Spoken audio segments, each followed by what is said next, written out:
नीलू blog कैसे हैं आप सब लोग। आई होप आप सब लोग अच्छे होंगे। मैं भी बहुत अच्छी हूँ।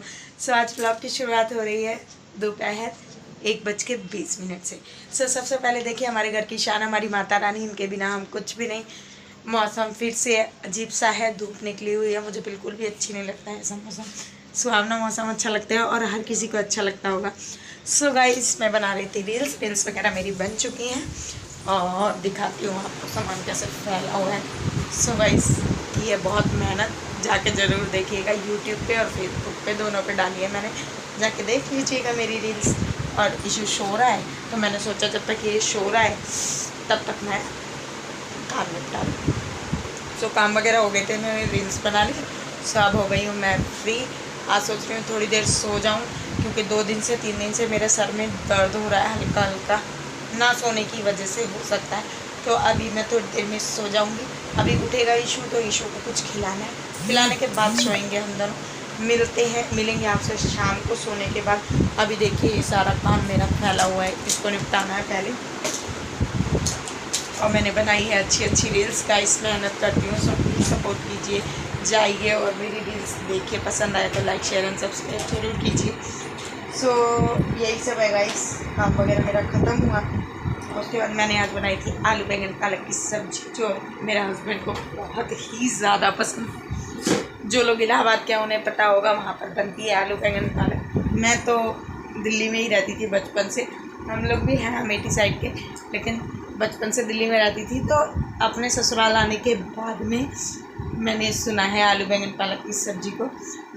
जब से सीख लिया अपनी सासू माँ और जेठानी से कि कैसे बनाते हैं, फिर मैंने भी बनाना स्टार्ट कर दिया क्योंकि मेरे हस्बैंड को सब्ज़ी बहुत पसंद है।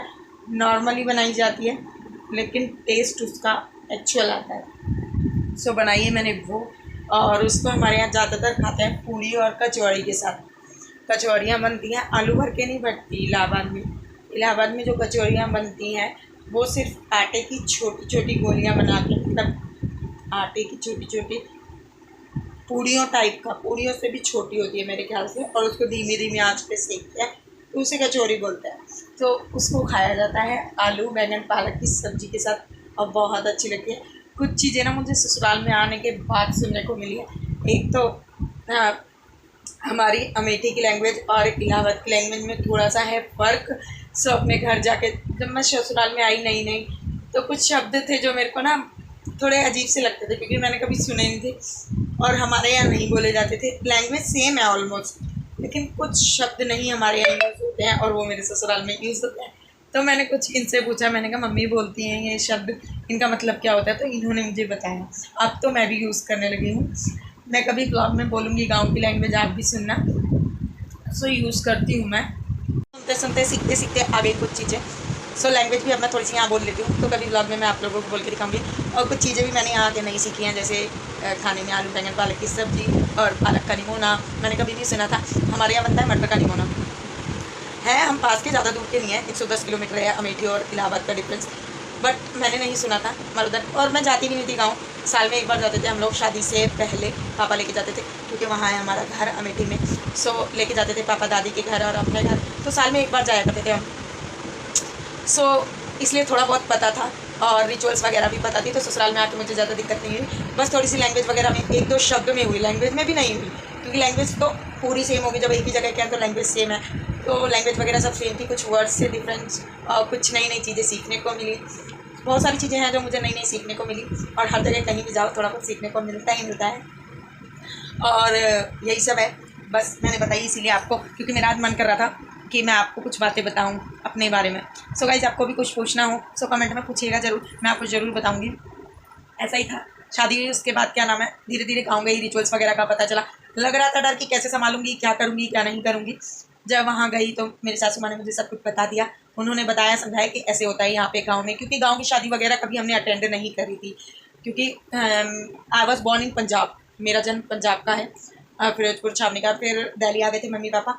जब मैं 6 मंथ की थी तभी हम लोग दिल्ली आ गए थे, और फिर उसके बाद मैं बचपन से ही I was bought up in Delhi. तो जब से मैं दिल्ली में ही हूँ तो साल में एक बार गाँव जाना आना होता है, तो बस जानती हूँ, ऑलमोस्ट चीज़ें जानती हूँ। शादी ब्याह में नहीं जाना हुआ है इसलिए बहुत सारी चीज़ों को नहीं पता था, और जैसे जैसे सासू माँ ने बताया वैसे मैंने किया। सब कुछ अच्छा हो गया था। पहली बार जब गई थी थोड़ा डर था, क्योंकि गई नहीं थी ससुराल। कोई भी जाता है तो सबको लगता है, तो ऐसे मुझे भी लग रहा था। लेकिन नीलू थे और मम्मी ने सब कुछ बताया, बहुत सपोर्टिव थे दोनों लोगों ने। मतलब मेरा बहुत ही ज़्यादा सपोर्ट किया, हर चीज़ मुझे बताई, सब कुछ समझाया, सब कुछ बताया। मेरी सासू माँ ने बताया कि ऐसे करो, ये ऐसे करो, ये ऐसे करो। कभी भी ये नहीं कि मुझे तुम्हें नहीं आता है तो क्यों नहीं आता, कुछ सिखाया नहीं। She is not like that. तो बताएंगी, जो नहीं आएगा, जो नहीं आ रहा वो पूछ लो, बता देंगी। टचवुड मम्मी ने मेरे को सब कुछ सिखा रखा था, ज़्यादातर चीज़ें सिखा रखी थी। हम लोग दिल्ली में ज़रूर रहते हैं बचपन से, लेकिन मम्मी ने हमें सारी चीज़ें सिखाई थी, खाना पीना, सिलाई कढ़ाई। और कढ़ाई वगैरह मैं नहीं करती हूँ, सिलाई वगैरह सीखी हुई है मैंने, पार्लर सीखा हुआ है, और बहुत सारी चीज़ें पढ़ाई के साथ साथ मैंने सीखी हुई थी। इसलिए सीखी हुई थी क्योंकि मेरी मम्मा कहती थी, उनका शुरू से कहना यही है, शादी से पहले कहती थी शुरू से है ना, कि जब तुम ससुराल जाओगी तो ये ना हो कि मुझे ये नहीं आता, मुझे ये नहीं आता, मुझे ये नहीं आता। सो ये कहोगी तो मेरी बेइज्जती है। सो इसीलिए मम्मी ने हमें सब कुछ सिखाया, ऑलमोस्ट सीखा हुआ है हमने सब कुछ। फिर साल में एक बार हम लोग गाँव जाते थे ना, तो लोग ये कहते थे कि जो काम करते हैं बच्चे, खाना पीना बनाना, मैं थी, हम लोग 4 बहनें हैं, 1 भाई है, तो हम लोग काम करते थे, खाना पीना बनाना और घर के सारे काम कर। तो सब बोलते थे लगता ही नहीं है ये बच्चे शहर के हैं, सारा काम कर लेते हैं सब कुछ। तो मम्मी कह रही कि हमने सब कुछ सिखा रखा है, रहन सहन से लगता है कि सारे बच्चे शहर के हैं, लेकिन काम वगैरह सब तुमने सिखा रखा है, सब चीज़ में परफेक्ट कर रखा है। मम्मी कह रही मैं ससुराल थोड़ी ना जाऊँगी साथ में, मेरे को सब कुछ सिखाना पड़ेगा।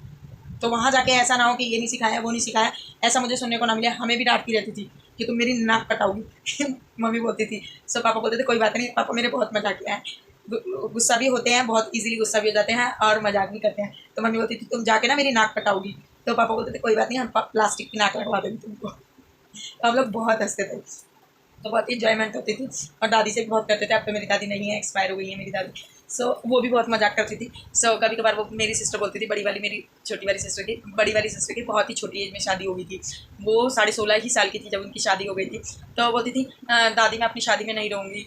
तो दादी मेरी बोलती थी अगर तू ना रहू ना तो हमारे पूरे गाँव ना वो नाक कटी जाएगी, तो रोऊ जरूर, नहीं तो हम तेरे चुटकी काट के रोवाई दे। तो दादी मेरी ऐसे बोलती थी, तो सब लोग हंसते थे कि बताओ अगर नहीं रोएगी तो क्या हो जाएगा। और गाँव में तो सब लोग जानते हैं भाई, और कुछ भी और रोना अपने आप ही आ जाता है। पहले मैं भी सोचती थी यार कैसे रोएंगे, रोना तो आता ही नहीं है, क्योंकि मैं हूँ हंसमुख, मुझे रोना नहीं आता। और जब मेरी विदाई हो रही थी सच में मेरे को समझ में ही नहीं आ रहा था कहाँ से आंसू आ रहे। ये एक ऐसा पल होता है कि किसी के भी आँख में आंसू आ जाते हैं। और वो बोल रही थी इतना, और लेकिन जाते वक्त इतना रोई हैं, इतना रोई हैं, बहुत रोई हैं। और मेरे पापा भी खूब रोए थे।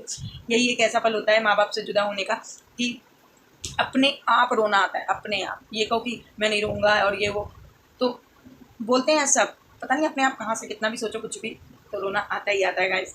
क्योंकि ये होते ही ऐसे पल हैं, क्योंकि ज़िंदगी भर के लिए माँ बाप से दूर होना बहुत ही मुश्किल होता है।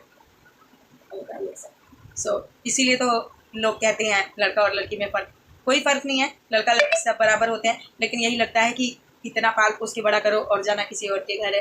तो यही माँ बाप को ना, जब जिस दिन विदाई होती है ना, उस दिन कष्ट होता है। और कोई भेदभाव नहीं होता लड़का और लड़की में, कुछ नहीं। और आजकल तो वो भी नहीं है, पिछले ज़माने में हुआ करता था, शादी हो गई है तो मायके से कोई मतलब नहीं है, ना आना ना जाना ना मतलब रखना। तो वो पुरानी सोच गई, तो उसके साथ ये भी डिफरेंस भी चला गया। मेरे को आज, मैं सही बता रही हूँ, इस टाइम पे बहुत रेयर लोग मिलते हैं जो लड़का और लड़की में डिफरेंस करते हैं, और करना भी नहीं चाहिए।